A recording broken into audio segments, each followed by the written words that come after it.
Hi friends, ఈ వీడియోలో SAS కి SAP కి డిఫరెన్స్ ఏంటనేది చూద్దాం. SAS అంటే స్టాటిస్టికల్ అనాలిసిస్ సిస్టమ్, SAP అంటే సిస్టమ్స్ అప్లికేషన్స్ అండ్ ప్రొడక్ట్స్ అనమాట. SAS అనేది అడ్వాన్స్డ్ అనలిటిక్స్ చేయడానికి ఉపయోగపడే ఒక సాఫ్ట్వేర్ సూట్ అనమాట.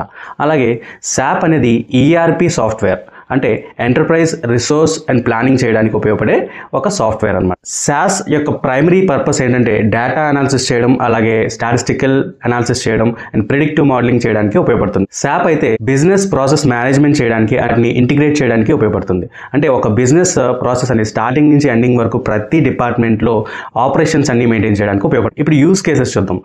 SASలో స్టాటిస్టికల్ అనాలిసిస్ చేస్తారు, అలాగే డేటా మైనింగ్ చేస్తారు, అలాగే మెషిన్ లెర్నింగ్ చేస్తారు అండ్ డేటా విజువలైజేషన్ కూడా చేస్తారు అండ్ రిపోర్ట్ జనరేషన్ చేస్తారు. SAPలో వేరియస్ బిజినెస్ ఆపరేషన్స్ అన్ని కూడా మెయింటైన్ చేస్తారు అండ్ ఫైనాన్స్, అలాగే HR, logistics and supply chain management కూడా చేస్తారు. అలాగే ఇంటిగ్రేషన్ ఆఫ్ వేరియస్ డిపార్ట్మెంట్స్ ని ఒకే SAPలో ఇంటిగ్రేట్ చేసి సింగిల్ సిస్టమ్